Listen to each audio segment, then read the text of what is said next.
তুই কি প্রান্ত ভাইকে ভালোবাসিস প্রিয়? ও নমনীয় কণ্ঠের কথাটা শুনে থমকে যায় প্রিয়ন্তী। হাতে ধরা পানির পাইপটা আলগা হয়ে আসে হাত থেকে। এমন একটা প্রশ্ন সে ওহকালে শুনবে যেন ভাবতেই পারেনি। সে প্রান্ত ভাইকে পছন্দ করে সেটা সে জানে, কিন্তু ভালোবাসে কি সেটা সে জানে না। তবে সেটা জানার চেয়ে এখন এটা জানা সবচেয়ে প্রয়োজন, কে এই প্রশ্নদাতা। কৌতূহল দমাতে তড়িৎ বেগে পিছু ফিরতে এই সৌহার্দ্যর সাথে চোখাচোখি হয় প্রিয়ন্তীর। সে দুহাত প্যান্টে পুড়ে এখনো দিহানের দিকে তাকিয়ে আছে। প্রিয়ন্তী পুনরায় থমকায় সেই চাহনিতে, শান্ত ও শীতল সেই চাহনি। প্রিয়ন্তী আশেপাশে তাকায়, কুয়াশার জন্য তেমন কিছু দেখা যাচ্ছে না। সে যেন বিশ্বাসই করতে পারছে না সৌহার্দ্য ভাই তার সাথে এমনভাবে কথা বলতে পারে। এত শান্ত নমনীয়তা তার সাথে যায় না।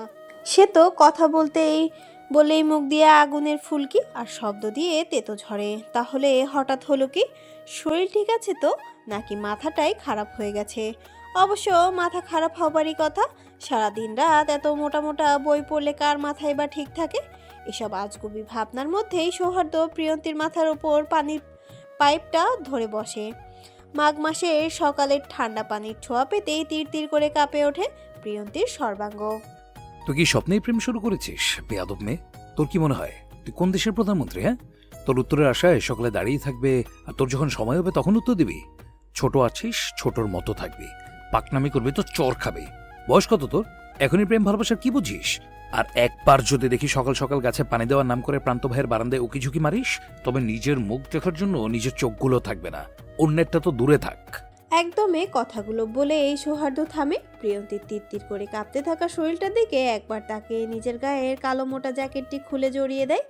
এরপর বড় বড় পা ফেলে বাড়ির বিশাল আকৃতি গেট দিয়ে হনহনিয়ে ভেতরে বেরিয়ে যায়। সৌহার্দ্যের যাওয়ার পানে কিছুক্ষণ তাকিয়ে থেকে নিচে পড়ে থাকা পানির পাইপটা হাতে তুলে নেয় প্রিয়ন্তী। সে জানে না সৌহার্দ্য এমন কেন। সকলের সামনে তো সে প্রিয়ন্তীর সাথে কোনো কথাই বলে না, আর না কখনো ফিরে তাকায়। কিন্তু আড়ালে দু একটা কথা বলে, তাও এলোমেলো। যেন এখন সে এসবে কি বলে উল্টাপাল্টা বলে গেল। সে এই বাড়ির আশ্রিতা বলে যা ইচ্ছা তাই বলতে পারবে তাকে। সে কি এতটাই মূল্যহীন? কথাগুলো ভাবতেই তার চোখ দুটো অশ্রুসিক্ত হয়ে ওঠে। তখনই আগমন ঘটে এই বাড়ির সবচেয়ে বয়স্ক মহিলাটির। সে সম্পর্কে প্রিয়ন্তীর নানু হয়। মা মারা যাওয়ার পর সে প্রথম প্রিয়ন্তীকে আগলে নিয়েছে, যার কাছে প্রিয়ন্তী সব আবদার করতে পারে। মুখ দেখেই তিনি বুঝতে পারেন প্রিয়ন্তীর মনের অবস্থা। কি হয়েছে নানুমণি, কাঁদছিস কেন? কেউ কিছু বলেছে? আদুরে কণ্ঠে এই কথাটা জিজ্ঞেস করে কাঁপা কাঁপা হাত দিয়ে প্রিয়ন্তীর হাত দুটো চেপে ধরে রাহেলা বেগম। সঙ্গে সঙ্গে মনে হলো সে হয়তো কোনো বরফ পিণ্ডে হাত রেখেছে। প্রিয়ন্তীর সারা শরীর হাতরে বুঝলো তার ছোট দেহটা ভিজে একাকার হয়ে আছে। কিন্তু একটা হয়েছে, আজ করতে পারলো। কিছু তো একটা হয়েছে, খুব সহজেই আজ করতে পেরেছে। তাই এক মুহূর্ত দেরি না করে প্রিয়ন্তীকে নিয়ে সোজা বাড়ির ভেতরে চলে গেলেন তিনি। এটাই প্রিয়ন্তীর নিত্যদিনের রুটিন। তার দিন শুরু হয় চোখের জলে আর রাত শেষ হয় ক্ষত নিয়ে। দেহের ক্ষত থেকে তার মনের ক্ষতটা বেশি।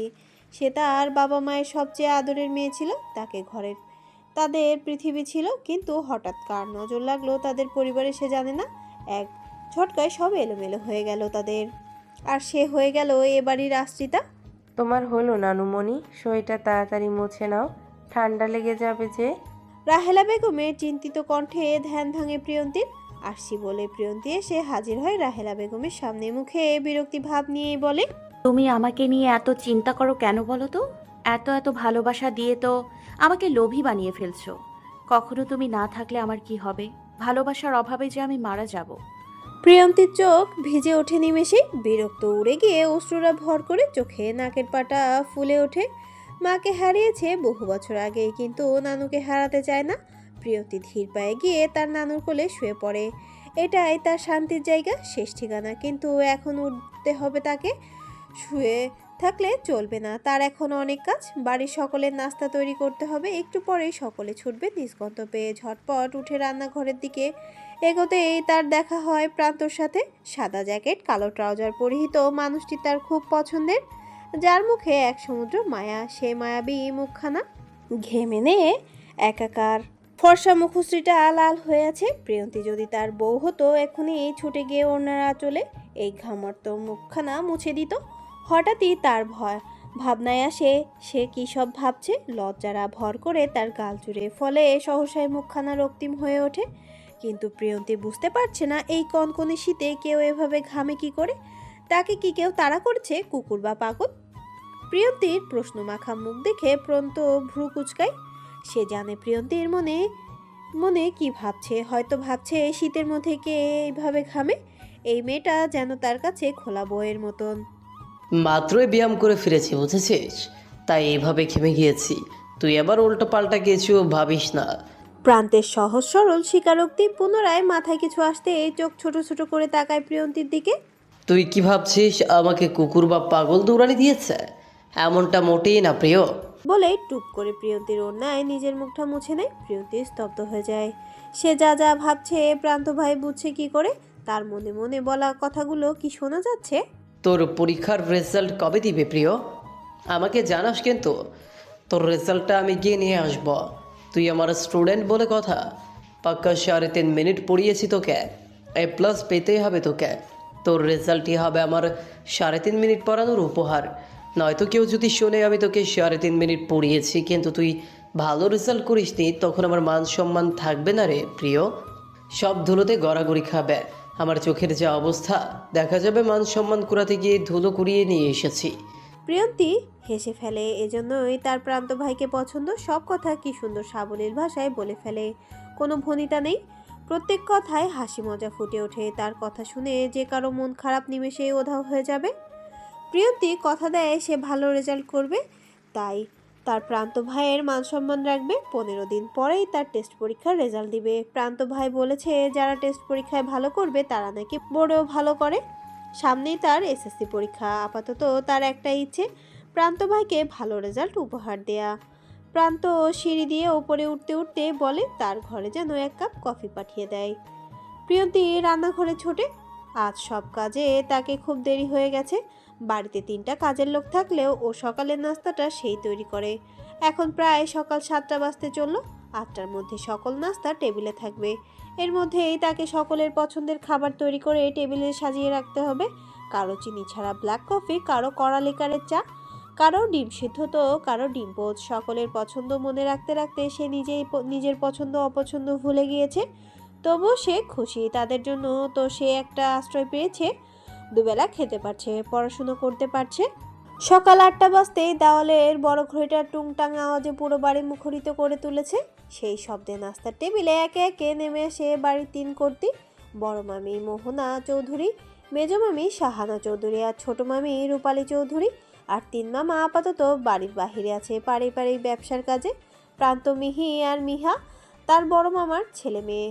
প্রান্ত ভাই অনেক বছর আগে মাস্টার শেষ করেছে। আপাতত তিনি একটি মাল্টিন্যাশনাল কোম্পানিতে চাকরি করছেন। তাকে কেউ বাড়ির ব্যবসায় ঢুকাতে পারেনি। তার একটাই কথা, এত পড়াশুনো করেছে নিজের নাম করতে, পরিবারের তৈরি ব্যবসা করতে নয়। তার বোন মিহি আপু অনার্সে পড়ছে আর মিহা ক্লাস 9-এ।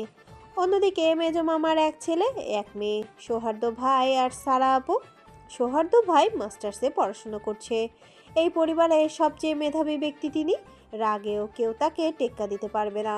মুখের মধ্যে সৌহার্দ্যই গুরুগম্ভীর ভাব নিয়ে চলাফেরা করেন। সারাদিন বইয়ের মধ্যে মুখ ডুবিয়ে থাকা তার বদঅভ্যাস।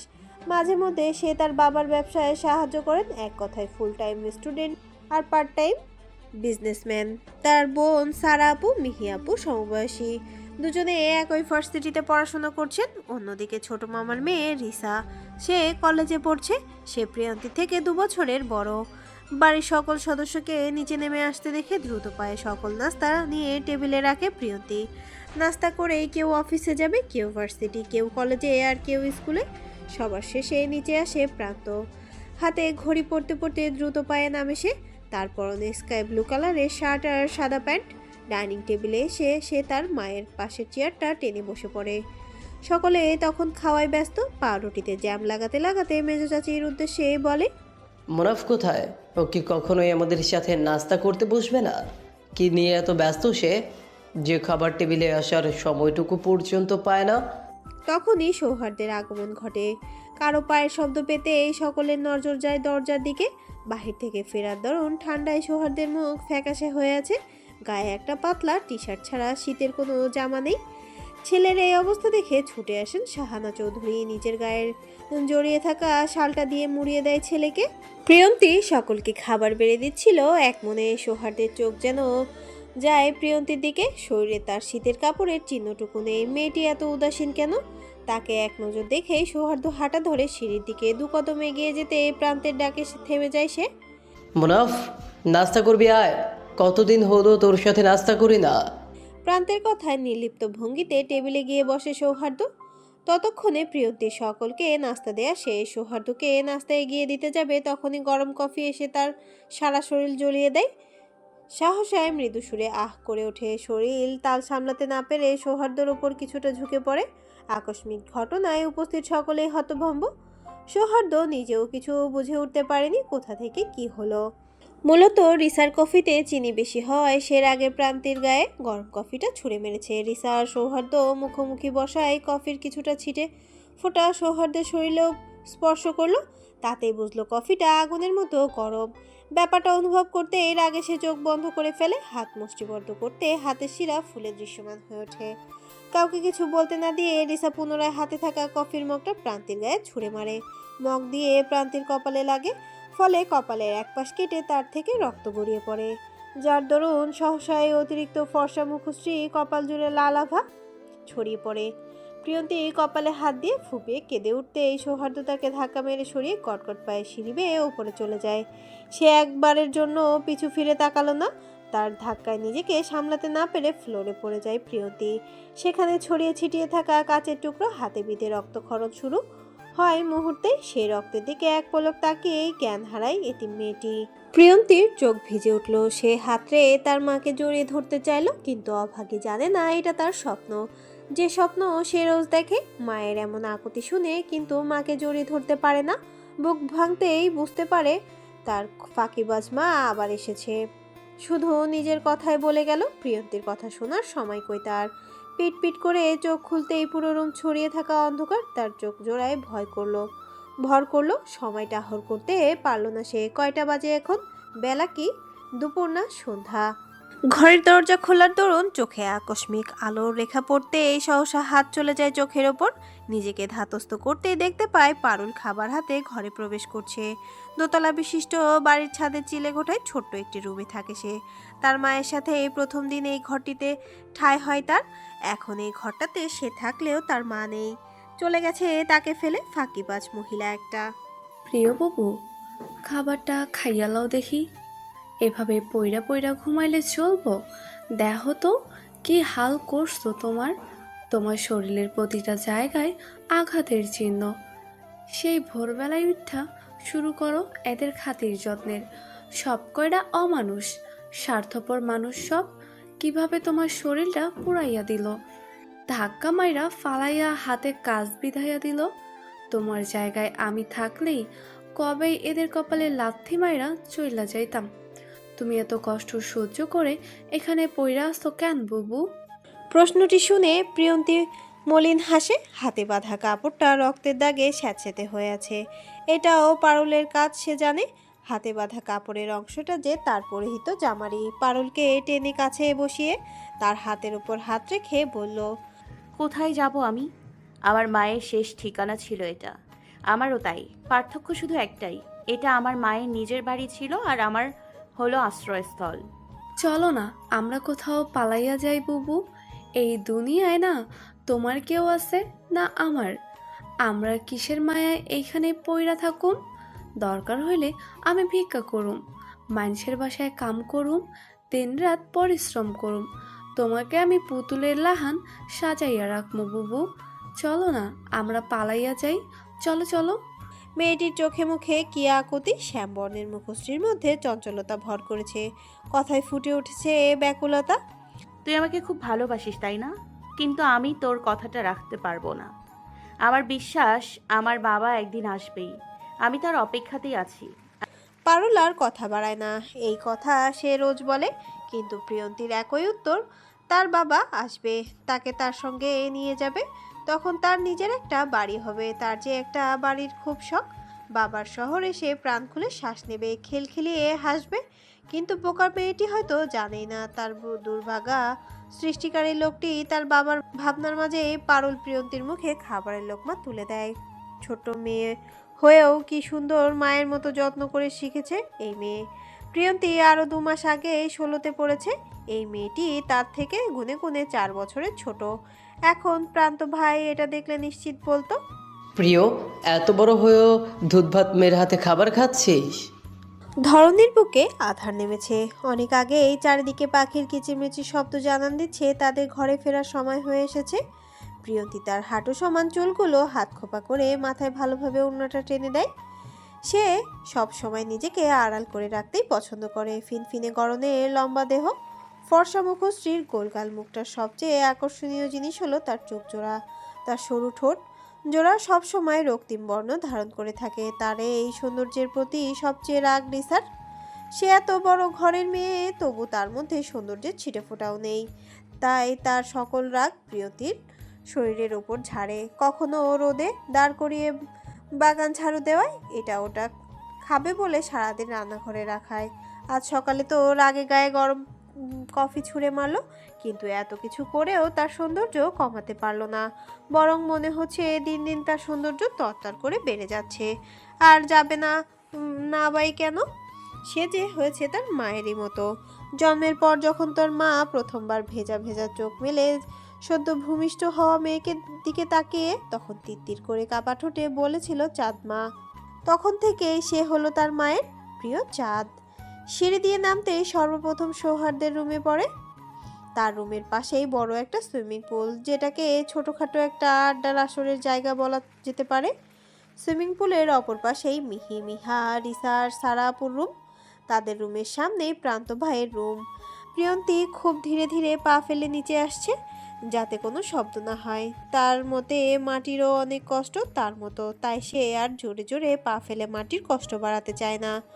কালো 3 পিসের শেষ ভাগ ও পায়জামার উপরিভাগ উঁচু করে গুটি গুটি পায়ে হাঁটা শুরু করে সন্তর্পণে। এভাবে হাঁটছিস কেন? মানে কি তোর প্রেমিক লাগে? তোর পায়ের চাপায় মারা যাবে তাই এইভাবে হাঁটছিস? কুজো হয়ে হাঁটতে থাকা প্রিয়ন্তী ঘাড় বাঁকিয়ে পেছনে তাকায়। সে যেন সৌহার্দ্যকে এখানে আশাই করেনি। আর এগুলো সে কি বলছে? মাটি তার প্রেমিক হতে যাবে কেন? মাটির সাথে প্রেম করা যায় নাকি? করলেও বা করবে কিভাবে? চিন্তায় পড়ে গেল প্রিয়ন্তী। আবার স্বপ্নে প্রেম করছিস? বেয়াদব মেয়ে। সৌহার্দ্যের ধমকে কেঁপে ওঠে Priyanti. I will give you only 5 minutes. এর মধ্যেই যেন তুই আর কফি দুটোকেই রুমে পাই। বলে সজোরে দরজা লাগিয়ে দেয় সৌহার্দ্য। প্রিয়ন্তী বুঝতে পারল না সৌহার্দ্য কিভাবে তার উপস্থিতি টের পেল। সে তো কোনো শব্দ করেনি। সে তো নানুর ঘরে যাওয়ার উদ্দেশ্যে বের হয়েছে। আজ বাসায় তেমন কোনো কাজ নেই, সকলে এই বিকেলে শপিংয়ে বের হয়েছে। তাই সে ভাবলো এখন নানুর সাথে একটু গল্প করবে, কিন্তু তার হবে না। সেটা খুব ভালো করেই বুঝতে পারছে প্রিয়ন্তী। আফসোস করতে করতে চলে গেল রান্নাঘরে। উদ্দেশ্য কফি বানানো। পাক্কা 30 মিনিট যাবৎ কফি হাতে একই জায়গায় দাঁড়িয়ে আছে প্রিয়ন্তী। কফি আর কফি নেই, টফি হয়ে গেছে। এটা তারই দেয়া নাম। সৌহার্দ্য ভাই তার জন্য কফি আনতে বলেছিল, সে এনেছেও, কিন্তু সেটা ঠান্ডা হয়ে যাওয়ায় তাকে কি নামে ডাকা যায় সেটাই ভাবছিল প্রিয়ন্তী। এক পর্যায়ে সে আবিষ্কার করলো ঠান্ডা কফির সংক্ষিপ্ত নাম টফি দেয়া যেতে পারে। একে হাতের অবস্থা বেহাল, এখন পাটাও যায় যায় অবস্থা। এমন না যে সে ইচ্ছে করে এখানে দাঁড়িয়ে আছে। সৌহার্দ্যকে সে অনেকবার বলেছে কফির কথা, কিন্তু সে তাকে প্রতিবারই রাম ধমক দিয়ে দাঁড় করিয়ে রেখেছে। অন্ধকারে ল্যাপটপে কোলে নিয়ে কি করছে উকি দিতেই কানে মৃদু সুর ভেসে আসে। ধীরে ধীরে তা প্রখর হয়। তখন থেকে স্পিকারে গানটা বেজে চলেছে। তখন সৌহার্দ্যের কোনো হেলদোল নেই। সে চোখ বন্ধ করে হেলান দিয়ে বসে রয়েছে। এর আগে চোখটা খোলাই ছিল, গান বাজতেই চোখটা বন্ধ করে নিল। আসলে পুরোপুরি বন্ধ কিনা সেটা বুঝতেও উপায় নেই। পুরো ঘর জুড়ে ক্ষীণ লাল নীল আলোর ছড়াছড়ি। হাতে ব্যান্ডেজ করিসনি কেন? ওরা কি বেঁধেছিস হাতে? তোর প্রেমিকের লুঙ্গি? জানিস তোর হাতে এখন কত মিলিয়ন বিলিয়ন ট্রিলিয়ন জীবনও বাসা বেঁধে রয়েছে? তোর এই জীবনে মাখা হাতের কফি আমি খাবো? প্রিয়ন্তী এবার অসহায় মুখ করে তাকায়। এই লোক আবার তার প্রেমিক নিয়ে আসলো। তার প্রেমিক বুঝি লুঙ্গি পরবে। কথাটা মাথায় আসতেই তার মুখে কাদো কাদো ভাব ফুটে উঠল। আমি খুবই দুঃখিত ভাইয়া আপনার মুখে মুখে কথাটা বলার জন্য, কিন্তু একটা কথা শুনে রাখুন, আমার প্রেমিক রহিম চাচার মতো নয় যে সে লুঙ্গি পরবে। তার যদি সব প্যান্ট ভেজা থাকে বা ছেঁড়া থাকে অথবা প্যান্ট নাই থাকে, তবু আমি তাকে লুঙ্গি পরতে দিব না। দরকার হলে তাকে আমি আমার শাড়ি পরিয়ে রাখবো। আর প্রিয়ন্তীর কথা শেষ হবার আগেই পুরো রুম জুড়ে আলো ছড়িয়ে পড়লো। চোখে আলো পড়তেই চারপাশটা একবার দেখে, অতঃপর সৌহার্দের দিকে তাকাতে আটকে উঠল সে। তার চোখ জোড়া ভীষণ রকমের লাল হয়ে আছে। এতটা লাল হয়ে আছে কেন? ঘুমের অভাবে নাকি রাগের কারণে? কি নিয়ে রাগ করেছে প্রিয়ন্তী? জীবাণু মাখা হাতে কফি এনেছে বলে, নাকি তার প্রেমিককে লুঙ্গি পরাবে না বলে? প্রিয়ন্তীর ভাবনার মাঝে এই সৌহার্দ্য প্রিয়ন্তীর হাত থেকে কফির কাপটা নিয়ে দূরে ছুঁড়ে মারে। ঝনঝন শব্দ তুলে পুরো রুম জুড়ে কাপের ভাঙা অংশ ছড়িয়ে ছিটিয়ে পড়ে। প্রিয়ন্তী হাতটা শক্ত করে চেপে ধরতেই ব্যথায় আহ করে ওঠে সে, যার দরুন চোখের কোণা দুফোঁটা অশ্রু জমে। অশ্রুসিক্ত চোখ দুটো দেখে ধপ করে রাগ কমে যায় সৌহার্দের। এটাই তার সবচেয়ে দুর্বলতার দিক। প্রিয়ন্তীর কান্না সহ্য করতে পারে না সে, তাই এক ধাক্কায় তাকে রুম থেকে বের করে সশব্দে দরজা লাগিয়ে দেয়। এই মেয়ে কবে বুঝবে তার চোখের ভাষা? আদৌ বুঝবে তো? তার রাগের কারণ খুঁজবে তো? ধরনী আধারে তলিয়ে যেতে বাড়ির চারপাশটায় নিস্তব্ধতা ছড়িয়ে পড়েছে, যেমনটা প্রিয়ন্তীর মনে ছড়িয়ে আছে। সন্ধ্যা থেকে সে বাড়ির আনাচে কানাচে পরিষ্কার করছে, নিঃশ্বাস নেবার সময়টুকুও পাচ্ছে না। কাজের দরুন হাতের ব্যথাটাও বেড়েছে, ফলে হাতে বাঁধা কাপড়ের টুকরো রক্তে ভিজে যাচ্ছে ক্ষণে ক্ষণে। প্রিয় মা, তুমি ঘরে যাও, এসব কাজ আমি একলাই করবার পারো। তন্নটা দাও, দেখি দাও। রহিম চাচার ডাকে প্রিয়ন্তী নাক থেকে ওড়না সরায়। ধুলোবালিতে তার নাজেহাল অবস্থা। এত ধুলোবালি কোত্থেকে এসেছে বুঝতে পারছে না। 1 মাস হলো সে এগুলো ঝেড়ে মোছার সময় পায়নি, তার মধ্যেই এত বাজে অবস্থা। তুমি একা কিভাবে পারবে রহিম চাচা? দেখেছো বাড়িটা কত বড়, আর তোমার বয়স সেটা দেখেছো? এখন তোমার বিশ্রাম নেয়ার বয়স, এসব কাজের বয়স নয়। কি আর করুম মা, ছেলে দুইটা যে আমারে দেখে না।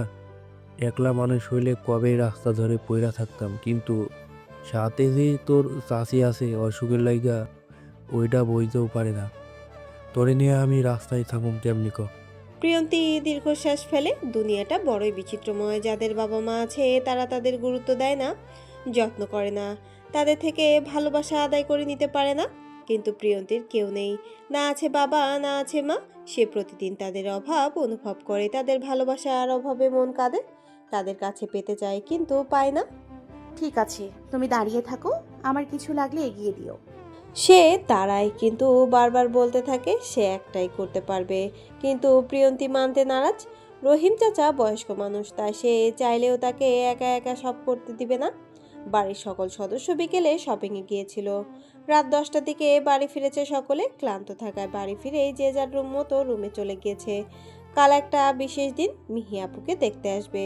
তার দীর্ঘ 4 বছরের সম্পর্ক। মিহি আপুর হবু বর মানে রায়ান ভাইয়ার দাদি অসুস্থ থাকার কারণে মূলত বিয়ের আয়োজনে গিয়েছে, নয়তো তারা কেউ এখনই বিয়ে করতে ইচ্ছুক নয়। মামারা এই 3 মাস পর বাড়ি ফিরবে কাল। দেখতে এসেই হয়তো রিং পরিয়ে যাবে মিহি আপুকে। প্রিয়ন্তী আর রহিম চাচার এসব কাজের তোড়জোড় মূলত সেই কারণেই। সব কাজ শেষ করে উপরে আসতে সিঁড়ি দিয়ে নামতে থাকা প্রান্তর সাথে দেখা হয়ে যায় প্রিয়ন্তীর। এইটা তোর জন্য প্রিয়। কাল এটা অবশ্যই পূর্বী বলে একটা প্যাকেট এগিয়ে দিল প্রিয়ন্তের দিকে। এটা কিসের প্যাকেট প্রান্ত ভাই? খুলেই দেখ। কাল বাসায় একটা প্রোগ্রাম, সকলেই হাত ভর্তি করে কেনাকাটা করলো, শুধু তুই বাকি ছিলে। তাই তোর জন্য একটা জামা নিয়ে আসলাম, দেখ তো পছন্দ হয় কিনা। এসবের কি দরকার ছিল? আমার তো নতুন জামা আছেই। হ্যাঁ জানি, কি আছে আপনার? ওই তো রংচংবিহীন সাদা মাটা কাপড়, কালোগুলো পরা যাবে না। আমি যা এনেছি তাই পরবি। প্রিয়ন্তী ইতস্তত করলো। প্রান্ত জানে মেয়েটা ভীষণ লাজুক প্রকৃতির, তাই তাকে স্বাভাবিক করতেই বলল, এটা আমার স্যালারি থেকে তোর জন্য উপহার। সবাইকে দামি দামি অনেক কিছুই দেওয়া হয়েছে, বাকি ছিলি তুই, তাই তোর জন্য আমার তরফ থেকে এই সামান্য উপহার। আমার উপহারটা গ্রহণ করে আমাকে ধন্য করুন মহারানী। বলেই বুকে হাত বেঁধে মাথা ঝুঁকিয়ে ফেলে প্রান্ত। প্রিয়ন্তী হেসে ফেলে। এটাই তার প্রান্ত ভাই। কি সুন্দর সবার মাঝে প্রিয়ন্তীকে মনে রেখেছে। খুশিতে তার চোখ জোড়ায়। খানিকটা অশ্রু ভিড় করলো, যা হয়তো কৃতজ্ঞতা প্রকাশ করলো প্রান্তের প্রতি। তুই কেন কোনো কিছুর প্রতিবাদ করিস না বাবুনি বাকি? কেন মুখ বন্ধ করে সব সহ্য করিস? নিজের প্রতি মায়া হয় না তোর? তোর আঘাতে যে আমি ব্যথা পাই সেটা দেখিস না? তোর চোখের জলে যে আমার মনে বৃষ্টি নামে শুনিস না? সৌহার্দ্য থামে, শান্ত দৃষ্টি নিক্ষেপ করে প্রিয়ন্তীর ঘুমন্ত মুখে। তার কষ্ট হচ্ছে, কষ্টরা তার কণ্ঠরুদ্ধ করে দিচ্ছে। সে জানে এই প্রিয়ন্তী তার কথার উত্তর দেবে না, তবুও অবাধ্য মন বারবার উত্তর চাই। জানিস, তোর প্রতি এত এত অন্যায় দেখে আমি নিজেই ক্লান্ত। তুই ক্লান্ত হোসনি? নিজের মনের অপ্রকাশিত কথাগুলো বলতে বলতে সৌহার্দ্য প্রিয়ন্তীর হাত দুটো সাদা ব্যান্ডেজে মুড়িয়ে দেয়। এটা তার নিত্যদিনের কাজ। তার বাবুনি পাখি সারাদিন তার দেহটাকে ক্ষতবিক্ষত করবে, আর সে এসে রাতের আধারে সেটাকে সারিয়ে তুলবে। প্রিয়ন্তীর ঘুমন্ত মুখখানা যেন একটা মায়ার ঝুড়ি। তার সারাদিনের ক্লান্তি কমে এই মুখখানা দেখে। ঘুমন্ত মুখটা যে দিকে একরাশ মুগ্ধতা নিয়ে তাকিয়ে থাকে সেই ব্যান্ডেজে মোড়ানো হাতখানা। একটা গভীর চুমু খায় সৌহার্দ্য। এটাও তার নিত্যদিনের কাজ। এই মেয়েটা তাকে কেন মায়ার বদ্ধ করেছে সে জানে না, তবে সে জানে এই মেয়ের সাথে তার তৈরি হয়েছে তার প্রিয় প্রেমালোড়ন। ছাদে হলদে বাতি আলোয় প্রিয়ন্তীর মুখটা দেখে উঠে দাঁড়ায় সৌহার্দ্য। আশেপাশে চোখ বুলাতে একটা লাল রঙের প্যাকেট চোখে পড়ে তার। সহসায় তার চোখ জোড়ায় ভর করে কৌতূহল। বাবুনি পাখি, এর কিসের প্যাকেট? কে দিয়েছে তোকে? সৌহার্দ্য স্তম্ভিত হয়, নিজেই নিজেরকে প্রশ্ন করে। কাকে কি বলছিস তুই? যাকে বলছিস সে তো ঘুমের রাজ্যে হারিয়ে। সৌহার্দ্য হাসে। মেয়েটা তাকে পাগল করে দিচ্ছে। 10টা বছর ধরে তাকে জ্বালিয়ে মারছে। রাতে ঘুমাতে পারে না সে। রাত হলেই ছুটে আসে এই চিলেকোঠায়। যদি প্রিয়ন্তী ভয় পায়, প্রিয়ন্তীর মা মারা যাবার পর প্রতুরাতে তো এসে পাহারা দিত প্রিয়ন্তীকে। ঘুমের ঘোরে মা মা বলে চিৎকার করলে সে তো ঘুম পাড়াতো প্রিয়ন্তীকে। বয়স বাড়ার সাথে সাথে প্রিয়ন্তী নিজেকে বুঝিয়ে নিয়েছে তার মা আর আসবে না, তাকে একাই বাঁচতে হবে। কিন্তু সৌহার্দ্য নিজেকে বোঝাতে পারেনি, তাই তো মায়ের আদর আর বাবার ছায়া হয়ে থেকে যায় প্রিয়ন্তীর পাশে। রাতে ঘুমালে ছাদের এক কোণে থেকে যায় পাহারাদার হয়ে। যা প্রিয়ন্তী কেন এ বাড়ির কেউই ঘুণাক্ষরেও টের পায়নি কখনো। ভাবনার মাঝে লাল রঙের প্যাকেটটি হাতে তুলে সৌহার্দ্য। প্যাকেটটি খুলতেই তার ভেতর থেকে বের হয়ে আসে নেটের সাদা একটা আনারকলি ড্রেস। মুহূর্তে তার চোখ শক্ত হয়ে আসে। এটা কে দিয়েছে ভাবতে কয়েক সেকেন্ড সময় লাগে তার। যখনই বুঝতে পেরেছে এটা প্রান্ত দিয়েছে, সহসায় মাথা ঠান্ডা হয়ে আসে। ধীর পায়ে প্যাকেটটি হাতে নিয়ে রুম থেকে বের হয়ে যায় সৌহার্দ্য। ছাদের এক কোণে গিয়ে দাঁড়ায় নির্লিপ্ত ভঙ্গিতে। পকেট হাতড়িয়ে এক প্যাকেট সিগারেট বের করে বাঁকা হাসে। একটি একটি সিগারেট ধরিয়ে জামার উপর ফেলে। মুহূর্তেই পাত দিয়ে পিষে নেয়। এভাবে আরও কয়েকটি সিগারেট দিয়ে জামায় অসংখ্য ছিদ্র করতে থাকে। জামাটা পরার অনুপযোগী হওয়া মাত্রই সৌহার্দ্য শান্ত হয়। তার বাবুনি পাখিকে সে মুড়িয়ে রাখবে, লুকিয়ে রাখবে পর্দায়। যে জামা তার শরীরের অংশ দৃশ্যমান করবে সে জামা তাকে কিছুতেই পরতে দিবে না। আজানের সুর কানে ভাসতেই প্রিয়ন্তীর ঘুম হালকা হয়ে আসে। রাতে বেশ দেরি করেই ঘুমিয়েছিল সে। নানুর সাথে গল্প করতে গিয়ে দেরি হয়েছিল মূলত। আজকে বাড়ি ভর্তি মেহমান আসবে, সেই নিয়ে তার যত ব্যস্ততা থাকবে। যদিও রান্নাবান্না নিয়ে কোনো ঝামেলা নেই, সব বাহির থেকে লোক এসে করে দিয়ে যাবে। প্রায় অনেক বছর পর এ বাড়িতে কোনো বড় অনুষ্ঠান হচ্ছে। এ বাড়ির বড় মেয়ের বিয়ে। যেন তেন হলে তো চলবে না, যেন তেন হলে তো চলবে না। প্রিয়ন্তী এই বাড়িতে এসেছে প্রায় 10 বছর হলো। এই 10 বছরে এসে এই বাড়িতে কোনো অনুষ্ঠান হতে দেখেনি। হয়নি বলতে হতো না এমন না, এই বাড়ির সকল অনুষ্ঠান হতো শহরের নামি দামি কোনো কনভেনশন হলে। বাড়ির ভিন্ন পরিবেশ ও নতুনত্বের ভাবনা মাথায় আসতেই তার মন খুশিতে ভরে উঠল। সে ভাবনা নিয়ে তড়িঘড়ি করে উঠে চলে যায় নামাজ আদায়ে। দরজা ঠেলে বাহিরে বের হতেই ঠান্ডা হাড় হিম করা মৃদু বাতাস প্রিয়ন্তীর দেহকে ছুঁয়ে যায়। কালো সুতি ওড়নাটা ভালোভাবে গায়ে জড়িয়ে কিছু দূর যেতেই দূরে পড়ে থাকা সিগারেটের পোড়া অংশ নজরে আসে। সহসায় খানিকটা ভীতই ছড়িয়ে পড়ে তার মন জুড়ে। তার জানা মতে ছাদে এই পাশটায় কেউ আসে না।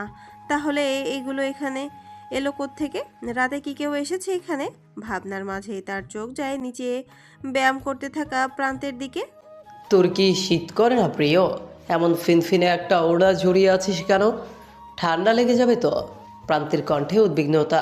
এই মেয়েটারে তো গাছের ভাব কেন? কিছু হলে তার যত্ন নিবে কে? ওসব ভারী ভারী কাপড় পরতে আমার ভালো লাগে না প্রান্ত ভাই, কেমন অস্বস্তি লাগে। আপনি চিন্তা করবেন না, আমার কিছুই হবে না। কেন, তুই কি গন্ডার? তোর চামড়া মোটা। প্রিয়ন্তী ভরকে যায়। এমন কথা প্রান্ত ভাই বলছে ঠিক যেন সৌহার্দ্য ভাইয়ের কথার সুর। আপনি ঠিক সৌহার্দ্য ভাইয়ের মতো কথা বলছেন। আপনার মধ্যে কি তার আত্মা ভর করলো নাকি প্রান্ত ভাই? আমার কি মনে হয় জানেন, তার আত্মার সাথে ৭০টা পেতনি মিশে আছে। তার এই রাগ গাম্ভীর্যতা দেখি আল্লাহ তাআলা জান্নাতের ৭০টা হুর বাতিল করে দুনিয়াতে ৭০টা পেতনি পাঠিয়েছে তার জন্য। জান্নাতে গিয়ে তার আর ৭০টা হুর পাওয়া হলো না প্রান্ত ভাই, আফসোসের সুরে বলে প্রিয়ন্তী। কথাটা শেষ হওয়া মাত্রই দুজনে হেসে ফেলে। প্রান্ত মুগ্ধ হয়ে সে হাসি দেখে। মেয়েটা বাড়ির মানুষের সাথে কম কথা বলে, কম হাসে, কিন্তু প্রান্তের সামনে যেন সব অন্যরকম, অন্য একটা মানুষ সে। এক্ষুনি ঘরে যাবি, খুব দুষ্টুমি হয়েছে। শীতের কাপড় পরে তবেই নিচে আসবে। আমি রুমে যাচ্ছি, আমার জন্য 1 কাপ কফি নিয়ে আয়। প্রান্ত যেতেই প্রিয়ন্তীর মনটা খারাপ হয়ে গেল। কাল সৌহার্দের বলা কথাটা মাথায় আসে। সে কি প্রান্ত ভাইকে ভালোবাসে? সে আজও সেটা জানে না। তবে প্রান্ত ভাইয়ের শাসনে সে যত্ন খুঁজে পায়, প্রান্তের দেয়া ছোট ছোট উপহারে সে ভালোবাসা খুঁজে পায়, প্রান্তের তার দিকে তাকানো হাসির মধ্যে মুগ্ধতা খুঁজে পায়, তার দুষ্টু দুষ্টু কথায় সাথী হওয়ার আশকারা খুঁজে পায়। কারো ফোনের রিংটোনে শব্দে প্রিয়ন্তীর ঘোর কাটে। শব্দের অনুসন্ধানে নিচে তাকাতেই সৌহার্দের সাথে চোখাচোখি হয়। সব সময়ের মতোই মুখে কাঠিন্যতা বজায় রেখে তার দিকে তাকিয়ে আছে। সৌহার্দ্য ভাই কি তার আর প্রান্ত ভাইয়ের কথা শুনে ফেলেছে? তাকে নিয়ে বলা ওসব কথাই রেগে গিয়েছে। ভয়ে প্রিয়ন্তীর মুখটা শুকিয়ে আসে, বড্ড পানির পিপাসা লাগে। ছাদের কার্নিশ থেকে দূরে সরে দাঁড়ায়। প্রান্ত ভাইয়ের সামনে থাকলে সে যেন দিন দুনিয়া সব ভুলে যায়। কি থেকে কি বলে ফেলে, ইচ্ছে তো করছে গালে দুটো থাপড় দেই। নিজেকে স্থির করে নিচে উকি দিতেই চোখ ছোট ছোট করে তাকিয়ে থাকা সৌহার্দের সাথে পুনরায় চোখাচোখি হয় প্রিয়ন্তীর। এবার আর 1 সেকেন্ডও দেরি না করে চোখ মুখ খিচে নিচে দৌড় দেয়। সকাল 10টা। বাড়ির 3 কর্তা একটু আগে বাড়ি এসে পৌঁছেছে। তাদের 3 ভাইকে প্রায় সময় দেশের বাহিরে থাকতে হয় ব্যবসায়িক কাজে। যেহেতু প্রান্ত ভাই এইসব থেকে দূরে, তাই বাড়ির ছেলে হিসেবে সৌহার্দ্য ভাইয়ের ওপর দেশের ব্যবসা সামলানোর দায়িত্ব পড়ে। পড়াশোনা শেষে তিনি এই পারিবারিক ব্যবসায় যুক্ত হবেন। সেক্ষেত্রে তিনি এই 1 বছর কোম্পানির সকল বিষয়ে ধারণা নিচ্ছেন। ড্রয়িং রুমে বাড়ির সকলেই উপস্থিত। সবাই অপেক্ষা করছে কখন লাগেজ খুলবে। যাওয়ার আগে সকলের কত আবদার ছিল, কত দামি ফোন লাগবে, কারো ব্র্যান্ডেড ঘড়ি, মেকআপ, কসমেটিক্স লাগবে। বাড়ির বউদের আবদার হিরে এবং গোল্ড জুয়েলারি। নবাব চৌধুরী আশেপাশে তাকালেন, হয়তো কাউকে খুঁজছেন। তিনি এ বাড়ির কর্তা। তার ছোট 2 ভাই নওশাদ চৌধুরী ও নূর চৌধুরী তার পাশেই বসা। প্রিয়ন্তী ট্রে হাতে শরবত নিয়ে আসতেই নওয়াব চৌধুরীর মুখে হাসি রেখা ফুটে উঠল। এই মেয়েটা যেন তার মা। তার কখন কি লাগবে, কখন ওষুধ খেতে হবে, কখন ঘুমাতে হবে, সব যেন তার নখদর্পণে। একদম তার বোনের মতো হয়েছে। বোনের কথা মনে আসতেই মুখের হাসি মিলিয়ে গেল। তাদের বোনটা যে তাদের ছেড়ে এত তাড়াতাড়ি চলে যাবে সেটা সে ভাবতেও পারেনি কেউ। শরবতের গ্লাসগুলো মামাদের হাতে তুলে দিতেই সকলে হাসি মুখে তা গ্রহণ করেন। মামাদের মুখে সে তার মায়ের আদল খুঁজে পায়। বড় মামার হাসি, মেজো মামার চোখ আর ছোট মামার অভ্যাসগুলো ঠিক তার মায়ের মতো। কাজ শেষ করে নিঃশব্দে চলে যেতেই নবাব চৌধুরী কণ্ঠস্বর কানে আসে প্রিয়ন্তীর। কোথায় যাচ্ছিস প্রিয়? এখানে বস, সকলের জন্য কি কি উপহার এনেছি দেখবি না? প্রিয়ন্তী চোখ তুলে তাকায়। মামাদের মুখের ওপর কখনো কথা বলেনি সে। তার উপায় না পেয়ে ট্রে হাতে রুমের এক কোণে দাঁড়ায়। কথাটা শুনে শাহানা চৌধুরী মুখ বাঁকায়। এই মেয়েকে তার কোনো কালেই পছন্দ নয়। অন্যের মেয়ে বছরের পর বছর এই বাড়িতে পড়ে আছে, এটাই তার মূল সমস্যা। বাড়ির অন্য সদস্যরা তাকে পছন্দ না করলেও অপছন্দ করে না। শুধু শাহানা চৌধুরী আর রিসান চোখে প্রান্তির অপছন্দের জায়গা জুড়ে আছে। সৌহার্দ্য ফাইল হাতে নিচে নেমে আসতে প্রিয়ন্তীর দিকে নজর যায়।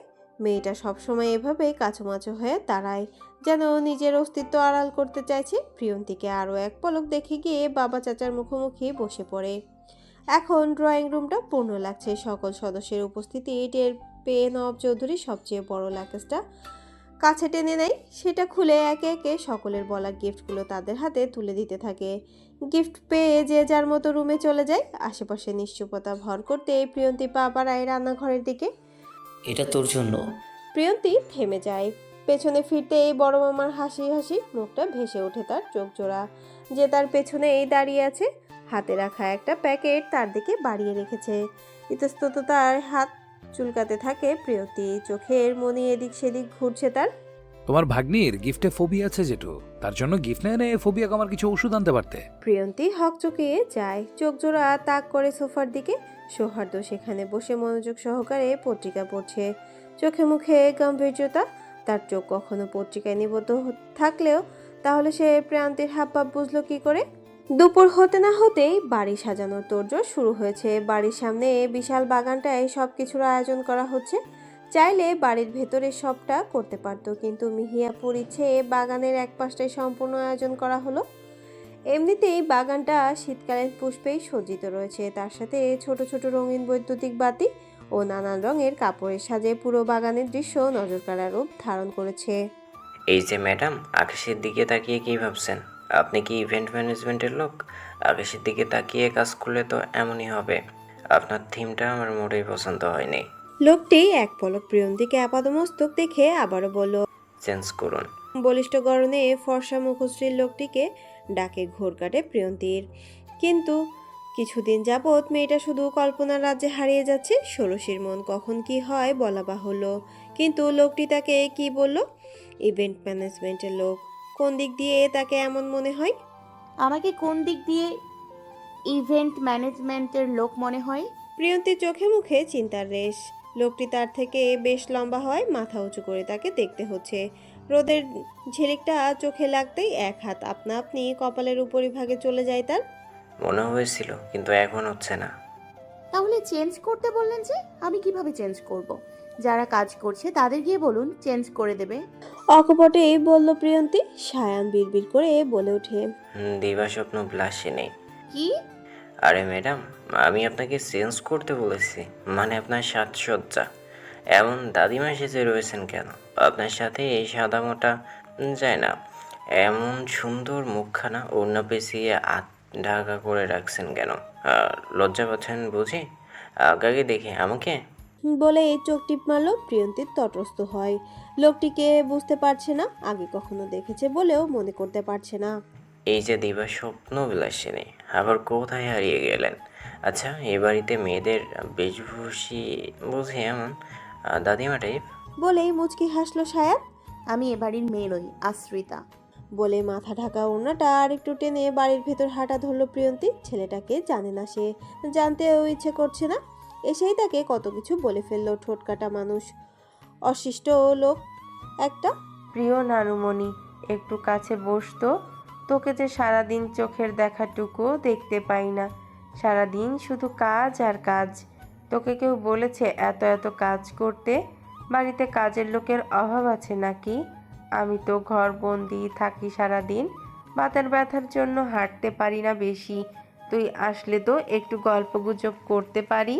রাহেলা বেগমের কণ্ঠে অভিমানী সুর। নানুর অবশিষ্ট সুপারিটা কাটা শেষ করে সেগুলো পানের বাটায় রাখে প্রিয়ন্তী। মলিন হেসে তাকে গিয়ে জড়িয়ে ধরে।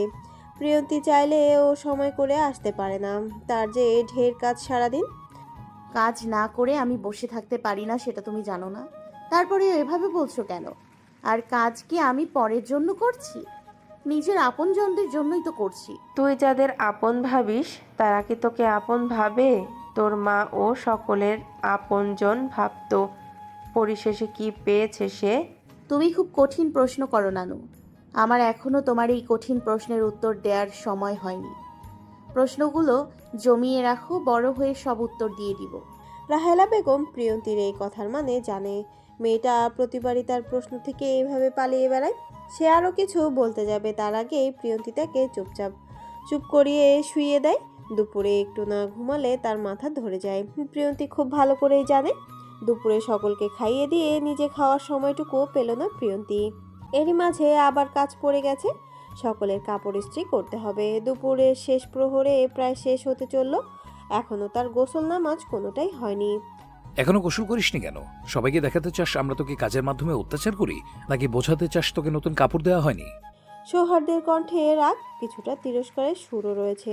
প্রিয়ন্তী কিছু বলতে যাবে, তার আগে আবারও বলে ওঠে, বাইরের মানুষকে তো সেটাই প্রমাণ করতে চাস, তাই না? তুই এ বাড়ির আশ্রিতা। তোকে কেউ কখনো বলেছে তুই এ বাড়ির আশ্রিতা? তাই বুঝি অন্য বাড়ির ছেলের সাথে কথা বলে আশ্রয় খুঁজছিস? শেষ কথাটা একটু জোরেই বলল সৌহার্দ্য। রাগে তার মাথা দপদপ করছে। তার রাগ লাগছে, কিন্তু কার ওপর সেটা বুঝতে পারছে না। তার রাগটা কি প্রিয়ন্তীর ওপর না সায়নের ওপর? এই মেয়ের সাথে রাগালাপ করে সময় পায় না, প্রেমালাপ করবে কখন? বিকেলের ক্রান্তি লগ্নে প্রিয়ন্তীর কাজের সমাপ্তি ঘটে। শীত শীত ভাবের মধ্যে ও তার শরীরটা চ্যাটচ্যাটে হয়ে আছে। দীর্ঘ সময় নিয়ে গোসল করলে একটু প্রশান্তি কাজ করবে। ভাবনার রূপকে সত্যায়িত করতে নিজের রুমে পা বাড়ায় সে। রুমে প্রবেশ করে নিজের ছোট রুমটায় একবার চোখ বোলায়। এই ঘরে তেমন কিছু নেই। ঢাকার মধ্যে রয়েছে একটা খাট আর একটা টেবিল, তার উপর রয়েছে ছড়িয়ে ছিটিয়ে থাকা কিছু অগোছালো বই। রুমের অপর পাশটায় রয়েছে কাপড় রাখার একটা আলনা আর আধ ভাঙা একটা আয়না। সবকিছু ছাপিয়ে তার কাছে এই ঘরটায় একটা দামি ও অমূল্য সম্পদ রয়েছে, সেটা হলো তার মায়ের ঘ্রাণ, মায়ের স্মৃতি। টেবিল গোছানোর উদ্দেশ্যে গন্তব্যস্থলে পৌঁছাতে একটা কমলা রঙের প্যাকেট নজর আটকে যায় তার। কে দিয়েছে ভাবতে গিয়ে প্রান্তের কথা মনে পড়ে যায়। কালই তো সে তাকে এই প্যাকেটটিতে জামা দিয়েছিল আজ পরার জন্য, কিন্তু প্যাকেটটি তো এই রঙের ছিল না। সে কি তবে ভুল দেখলো? ভুলে গিয়েছে ভেবে প্যাকেটটি থেকে জামাটা বের করে মুগ্ধ হয়ে যায়। তার প্রান্ত ভাইয়ের পছন্দ এত সুন্দর গাঢ় বেগুনি রঙের জামাটা একবার হাত বোলায় সে। উত্তেজনা তার হাত কাঁপছে। সুন্দর জিনিস দেখলে সবাই খুশি হয়, কিন্তু তার লজ্জাও লাগছে। কেন লাগছে? প্রান্ত ভাই দিয়েছে বলে। প্রান্ত ভাই তাকে বলেছিল রংচংবিহীন সাদামাটা কাপড় না পরতে, তাই বুঝি এমন সুন্দর রঙের কাপড় এনে নিয়ে এসেছে তার জন্য। আবার জামাটা ঠিক তার ধরনেরই হয়েছে। কেউ চাইলেও তার শরীরের কোনো অংশ অপ্রত্যাশিতভাবে দেখতে পাবে না। কথাটা ভাবতেই তার তনু মন জুড়ে ভালো লাগা ছেয়ে যায়। ভালো লাগা আর লজ্জার যুদ্ধে লজ্জারা জিতে গিয়ে তার গাল জুড়ে লাল আভা ছড়িয়ে দেয়, আর জানালা দিয়ে থাকে গালের হাতের মতো তার মতে লাল ও আভা ছড়িয়ে পড়েছে, যা হচ্ছে সর্বনাশী ভালোবাসার ছোঁয়া।